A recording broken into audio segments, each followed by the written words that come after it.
At about 10 minutes in, I'll look for an hour out, usually about 10 minutes or so in.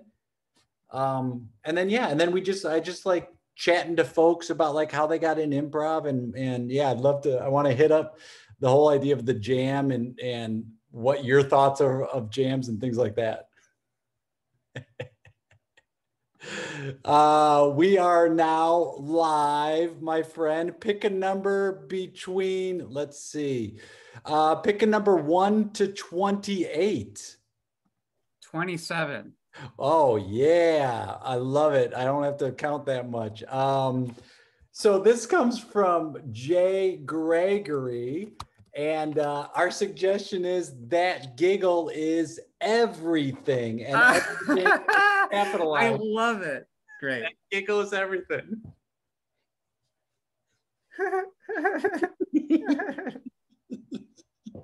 No, let me see you. Oh my. Let me see your face. I gotta see. I haven't seen your face in so long. What? What? What? I can't breathe. I can't. All right, I'll just stand here. I won't do anything. I won't do anything. Okay. Wait. Just wait. Just stop. I'm not doing anything. I'm just standing here. Oh my God.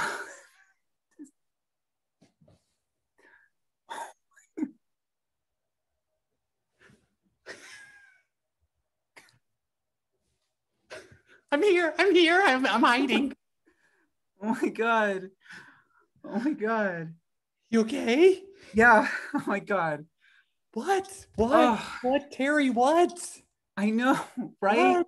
Well, yeah. I know. Yeah. I know. It was the boy from Hot Topic. Yes. Can you believe it? Yes. Here's the thing. I don't believe it, but then I believe it too. It's like, no way. And then it's like, no, that makes absolute perfect sense. Oh my God. Let me tell you how it happened. Yes, please.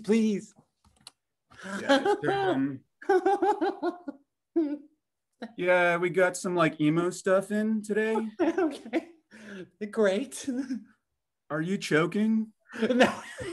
No, I mean, I choked once. I'm not choking right now. I probably choked once. I'm not choking now. I'm not. All right. Well, we got some new troll dolls. I know you like those, right? Yeah.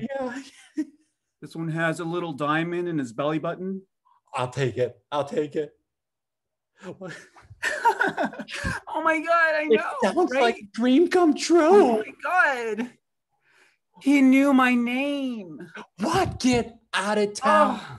Wait, he said your name? Okay, actually, okay, like for real, he didn't say it, but he was like, he knew what I liked. Oh, that's even better. I'd rather have somebody who knows what I like than somebody who knows my name. He knew that I like troll dolls. Like, oh my God, he's paying attention to me. You love troll dolls. You love them so much. Oh my God, it's a dream come true. Oh my God. Yeah, so oh my God. Yeah, I have my lunch break in like 10 minutes. Yes. I'll stay around. Yes, you want to have lunch? We could have lunch. That's fine. Yeah, I'd love to. Yo, chill, dude. Like, this is just lunch. Like, I kind of dig you because of like the red hair and stuff, and like the blonde streak is real cool. Right. But chill. I mean, you're like 2 years younger than me, you know? Yeah. Welcome to Panda Express. What can I get you to? Is this on the same order? Yeah. Okay.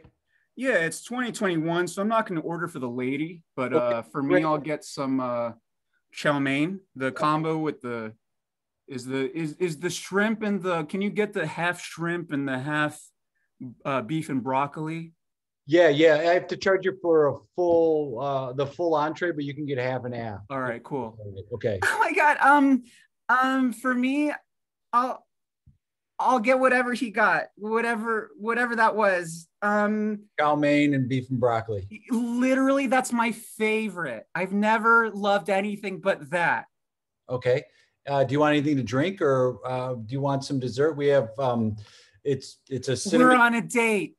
Oh, wow, congratulations. You look very comfortable together. We're not on a date right now. It's Okay. I'm just on my break. I work at the Hot Topic down the mall by the Orange Oh yeah, Julius. yeah. I've, Yeah. I've been there. Hey, you're looking good right now. Oh, thanks. Yeah, I'm been doing some cardio. I thought Oh cardio. my God. Am I being shunned right in front of my face right now? I are you shunning? Oh my That God. Yeah. sounds And like the best. I know, right?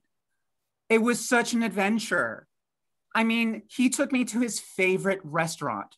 Yeah, Panda It was Express. fancy. It's the fanciest restaurant I there. I mean, know. gross if he took you somewhere else. Like, Oh yeah, we're not going to Sbarro. gross. Gross. I mean, that's like, I don't even know. Am I pronouncing it right? Sbarro, Yeah, I think you the say. I pizza think place. it's a soft S and then a hard B. So it's Sbarro. I think you're Sbarro, yeah, or that, or like, what's that? The hot dog on a stick? No, he didn't take me there. He Well, didn't take me. there's two. We've got three hot dog restaurants. We've got Yeah, Nathan, and then there's Wiener Schnitzels, which is, I mean, both of those are about equal right there. And then there's Dog Stick. So I yeah, mean, either hot one. dog on a stick. Yeah. Oh my Oh, God, like, gross. dude, like those girls. I mean, don't get me wrong. I'm all about feminism, but their arms, their biceps are the size of tanks It's because they're huge. churning the All cherry day, lemonade all day day long. long. Could you imagine that's your job and nobody appreciates you? I know. Ugh. Yeah, so I bring my own utensils. Don't let that weird you out.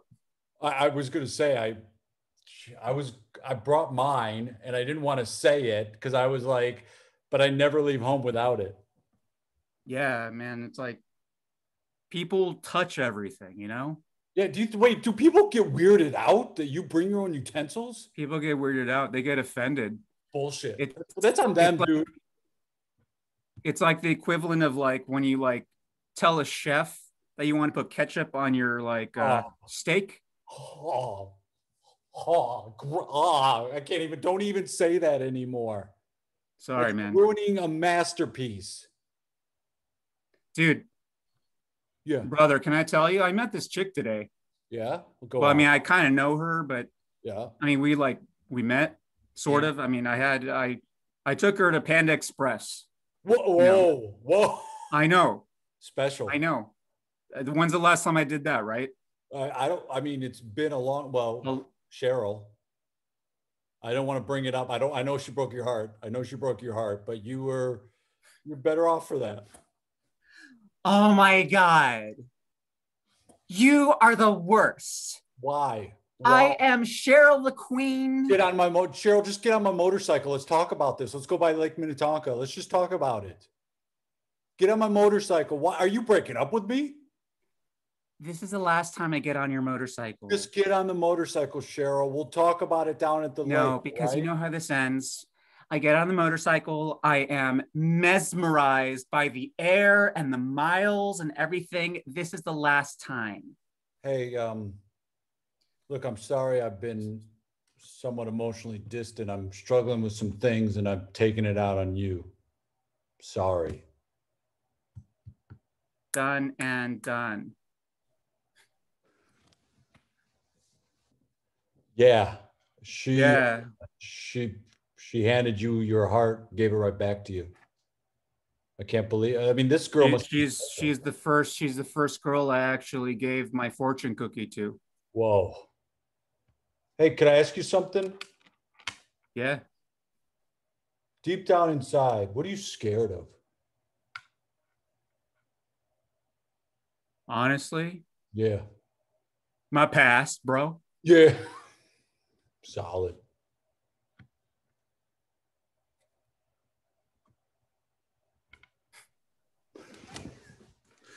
Oh my God. So I don't know. Like What do you I don't mean? know. Oh no, he sounds perfect, and he I sounds perfect for know. you. That's even better. It's better than being perfect. It's perfect for you. Oh, I know. I know. I just don't want to fuck it up, you know, because I always say something stupid, like at the last second. Like I'm like, oh my God, he's like about to kiss me. And I'm just like, should I go right or left? And then he's like, out of the moment. So, this is your place.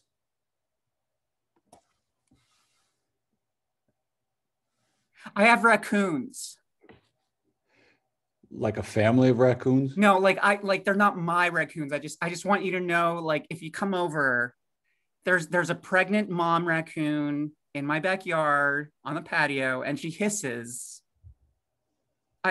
I hope I didn't ruin the moment. Can I show you something? Please. This is my pet raccoon. Oh. I own a pet raccoon. They're understood. Gee. Yeah. They're misunderstood creatures. Whoa. You know who else is a misunderstood creature? Who? You're oh, left or wait. Ow. Ow. That was pretty special. Oh my God, so we totally bumped heads. I see. You've got a big knot on your head. It looks good on your face. It fits your face well. Yeah. You look good with a bump. You look good anything. A knot on your head. Oh, thank you. Everything. But you know what? What makes this special? This is a love bump. A love bump. Oh, it looks so cute. Congratulations. Thank you. Sing. Yay. I love playing with you, man. Thanks, Jay. This was a lot. Like I told you very honestly when you asked me to do this. Well, first of all, thank you for having me. Cool. Secondly, I was like nervous because like I just know that you're typically more grounded, and I'm not at all. But it's awesome that we kind of like met. Yeah. I love you. Like you're typically grounded. I'm not at all. At all.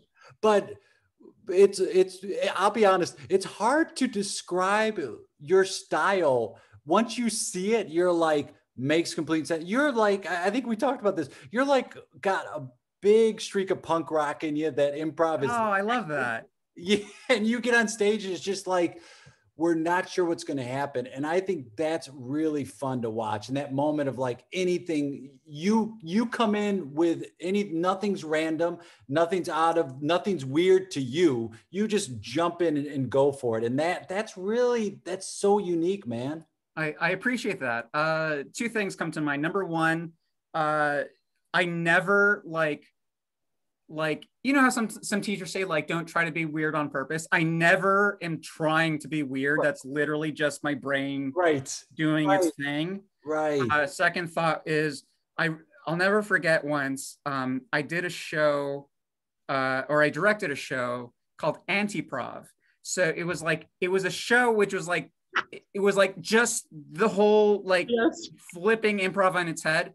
And you know Mike Batet, right? Oh yeah, of course. He literally said to me, like, in a very grave tone afterward, he's like, that show made me so uncomfortable, but I loved it because I had no idea what's going to happen. Yes. Yeah. Well, it's that moment of, to me, it harkens back to the early days of long form when people would be like, I'm not sure what is happening, but I've got to see it. And I want to try and figure it out. I got to come back and figure out what's happening. And too many times, and you know this, you get in these situations where it's like, oh, all you're expecting is to do the same kind of show. You go and you watch them do it, and it's like, oh, there's an opening-esque, there's 3-minute scenes, there's an attempt at a group something, and it's the same show over and over again. So to be able to throw something in there that's like, man, this is fun, this is play, and take that part of you that people like, it's not a weird thing. That's who you are. Now let's figure out how to make that work in the context of who I am and this person is and that person is. Let's make it work together. Yeah. So before we did our set, you mentioned that we might talk a little bit about the jam. Yes. How much you love hosting jams. Okay. So I've been doing improv for like 12 or 13 years. I've experienced a lot, as you have, as everyone who's done it that long, we've all experienced different aspects of improv, right? jams are my favorite thing in improv. If you cut out everything else, and if there was a theater that was like jam theater, I would literally spend all my time there. So why? Because you are one of the very few, dude, who is like loves it. So okay, so let me give you a slight history. So I envied jam hosts. Like I'm like, oh my God, one day, my big wish is one day I could be a host of the jam. And then I waited for years, you know, for like people to step down and whatever. I finally got my chance, and now like I'm a jam host. And it's like, it's my favorite thing because it's the definition of unexpected. It's the definition of like, you know, like I know you're very much about like yes and, right? Like that's a big part of like your philosophy. Yeah. Jams are no and. Like it's like yes. Yeah, you're like, hey mom, like I'm not your mom, I'm an alien, I have a gun. Boom. So true. And booze and add alcohol to it. Yeah. And it's just this is kind of a weird reference, but so I'm a big X-Men fanboy. So the X-Men have something called the Danger Room. And so the Danger Room is where the X-Men go and like quote unquote practice. Oh my God. And like, so they go to this room and like, it's like all their mortal enemies in one room attacking them, whatever. And, you know, and they're forced to react or whatever.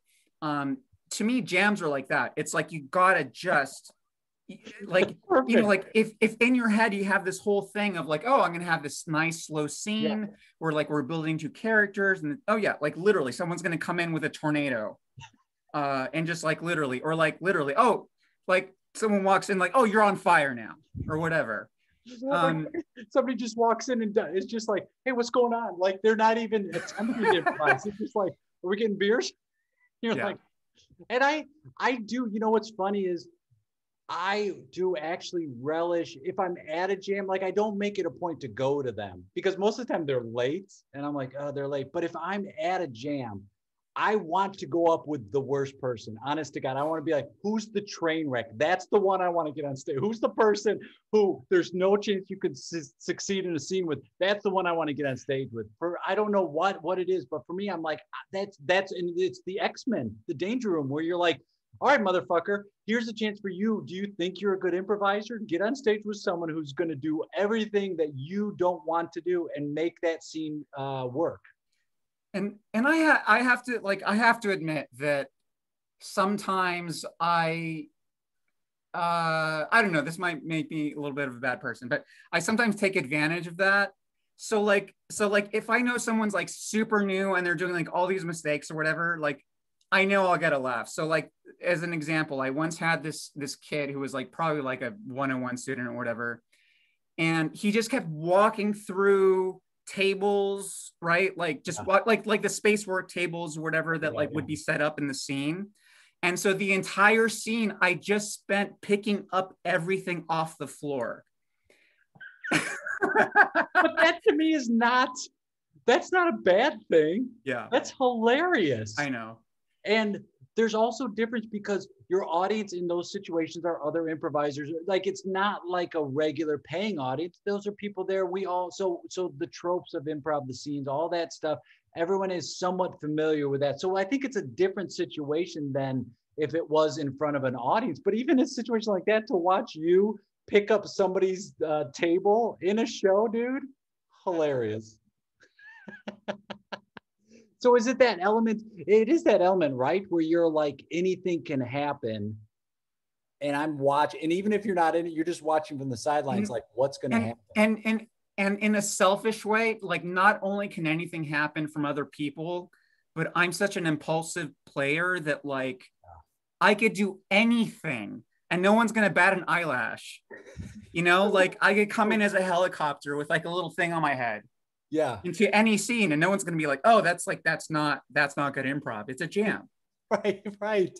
And it's like, how do you teach people to, because all you're doing is you're giving yourself permission to have an imagination. Let's be honest. You're just like, here's an imagination. Let's see what happens. Like what are the steps to get people to have more of that, to go just unlock your imagination? Yeah. And yeah, and it kind of goes back to what you were saying about you have kids, right? Like I sometimes tell students, like, we were all kids once. We were all unrestricted once. Yes. We all had imaginations once. You know, it's Yeah. just, it's like kind of like finding our way back to before we had rules, society, blah blah blah blah blah, or whatever. Yep. Yep. But yeah, it I mean it as a kid, it's effortless and it's almost like natural. And it's so weird that as we get older, we just expect that, like, being part of being mature Right. is like acting a certain way, being a certain way, following certain rules, Yes. sort of thing. And the biggest rule is be serious. Yes. Don't play. Don't joke around, man.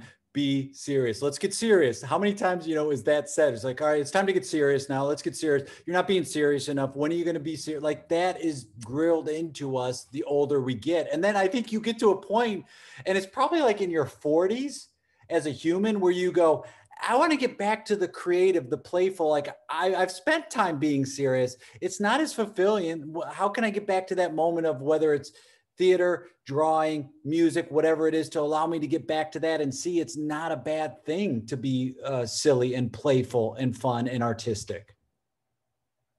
Agreed. And how did you first get started in improv? For those who don't know, what was your journey into taking a class? It was okay. So, Cliff Notes version. So I have a very good friend that has friends who are groundlings. And so this was way back in 2006-ish. And I took a class, and groundlings, not to knock them or anything, but it just wasn't a fit for me. Like, I'm just like not someone who wants to be on TV or be in movies or anything like that. So Yeah. it took a while, but like, groundlings, like, oh, whoa, this is like this weird craft, right? And I took classes at other theaters, blah, blah, blah. And I just always felt a little weird at certain more commercial theaters, because I, like, once again, like, I don't want to be an actor. I love stage. I love the live stage. No script, nothing that. So when I came across WCT, Westside Comedy Theater, that was like, this is it. This is the place for me. Yes. Because, you have your mix of people who, like, want to do it professionally or want to be commercial actors, but you also have people who are just like fucking accountants, right. Who like, like, that's literally like, I've taught different levels, and 101 is my favorite level to teach, because you have people who, like, yeah, some people are like professional, like, they want to be actors and stuff, but you have people who are like, I don't know, my friend told me about this, whatever. And I'm like, oh, please come over here. Yes. Let me tell you about this weird thing. Yes. Weird thing. Where you can be weird, and we're all weird in different ways. Yes. And it's different. I find that in LA, it's different because you have those theaters that, like the Groundlings and UCB and spaces like those, where people want a shortcut to get to be famous. So it's like, well, so-and-so went through Groundlings, or if you really want to get serious about this, you have to go through that theater or this theater. So there's a lot of people in those theaters, and you called it, it's a style fit, where you're like, oh, I don't want to be on a house team to get seen. I don't want to go on to a sketch show. I just like being creative. And then Westside is one of those places in Santa Monica that's like, oh, there are some people there who are actors, like you said, but most of it, it's like, I don't know. I just, I want to find a place where I laugh and hang out. And you're like, oh my God, you're in the right place. And having those 101 teachers, man, that's the most important thing for me, for an improv school, is like the people that share that love. And everyone who's taking classes with you, I know firsthand, the ones I've taught or talked to always say, you set up such a safe space for them to be them. And for a lot of people, man, that might be the only 3 hours in their week is with you in that class where they can do that. Thanks for saying that. I appreciate that. Yeah. And it's such a, for me, the more I'm into it, the more I'm like, oh, I'm not into it to help people get on a show. I'm into it so they feel more comfortable with who they are. It's like, if I can help you pull that, come out, and you can be more comfortable with you and find people who go, yeah, we dig you. That's why I got into it. And that's what I want to pass along, is like, hey, be okay with who you are, and then just find those people that dig you. Yeah. Can I get like serious for like a second? You can, as much as I know we talk about like not being serious, but can I be serious?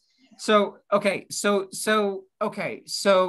on the autism spectrum, and I'm like diagnosed and blah blah blah blah, all that stuff. So the thing that you just said kind of resonated with me, of like, it's giving people permission to be themselves, right? So one of the reasons that improv appealed to me so much is because in normal everyday life, like, I'm always fucking improvising, because every interaction that most people take for granted, right? You're at the grocery store, you're at the gasoline station, you're whatever. To me, that's like, I have to like fucking like backtrack and be like, okay, what do I do now? What do I do now? And improv is so interesting and challenging to me because I think I'm being normal. And I've had so many people over the years that I've been on teams with being like, Al, I have no idea what to expect from you. You're so left field. Like, you just do the most random things. You're so weird, blah, blah, blah. And like in a good way or whatever, right, you know? Right. But it just like, it was this place, it was this space where I could just like do anything, if that makes sense. Yes. And like, there was no one's going to say like, you can't do that. You can't, you know, like one of my favorite things that I love to tell students is like, if nothing's happening, you can make something happen. One of my favorite things is like, I will walk into a scene and I will just grab something and throw it.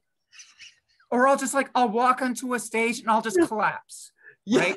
I will just do anything that's impulsive. Yes. And, you know, if you're surrounded by supportive players, it's like, you know, and I've been blessed to be on a team that like is so supportive of that. But yeah, so like, anyway, I think everyone has a kind of a personal story coming into improv, you know, people that like are introduced to it. For me, that was it. That was like fucking, it was like, because in the normal world, like everyone's like autism, like I'm just a weirdo, right? Right. And on the stage, there's no rules at all. Yeah. And you find, you know, it goes back to the thing we talked about of like, where can I feel like I'm myself and people accept me for that? Where can I, what is that situation? For some folks, they go, oh, church, I get it from church. For some people, they go, oh, it's my work or whatever it is. But I do feel like for accepting humans for who they are and everything they bring, improv sure does a good job of that, because most of the time with you, like, because you've been on a team, Cobranauts at Westside, which is like one of those seminal teams at the theater. And we spend more time with our teammates off stage than on stage. We're on stage for 25 minutes, maybe, but between rehearsals, communication, all that stuff, it's so much more time off stage. And that's the big part of it, is learning to be able to be with people off stage as much as it is on stage. And like you said, support. You walk into a show with the Cobranauts or a performer like, I don't know, Joey Greer, who's one of our shared favorites. He'll always justify your thing or go with it. He'll never be like, what is that? It's always like, nope, that's supposed to happen. And he'll in fact tell you why you're doing it. Even if you don't know why you're throwing something, he's like, oh yeah, that's Cliff. Blah. Like, he supports you right away. And if we had that support in our lives in general, the world would be so much of a better place. Yes, agreed. And like having you, it's funny. I will tell people when I would have students and I'd have people who are very much like analytical or trying to get it right, whatever level it is, it could be first level to fifth. I would tell them to go watch you on stage, because I'm like, Al's not trying to get anything right. What he's doing is, you know what I mean? Your whole point is like, you're not like, I got to get the scene right. You just, and this is the biggest compliment I have, you just don't care. And that is the place we got to get to, where we just don't care if it goes wrong. That's yeah. Thanks for saying that. that's one of the biggest notes I give students over and over. Yes. Is like, don't be so precious. Don't Yeah. be so like, it's not like, I don't know, I don't remember who said this, but it's like, it's not about the next perfect move to be brilliant or funny or genius. It's like, just do the next thing. Yes. Yeah. Whatever it is. God, that's if you start picking your nose in the middle of a very serious divorce scene, dude, that happens in real life. That's what we're trying to get to in life. Just do the next thing. Don't worry about where it's going to go. Don't worry about being perfect. Just worry about the next thing that you're doing, man. And that's it. If people want to follow you, like things you're doing or, you know, through social media, whatever it is, what's the best way they can do that? Jay, I'm a weirdo, so I stay off of most social media. But I just do Facebook, which is Buddy Goodvibes. A perfect name, dude. Perfect name. I fucking love that name.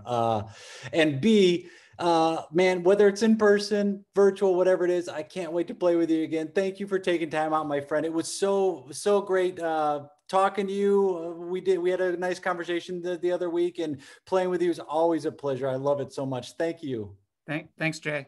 All right, we'll talk soon, buddy. Bye. Bye.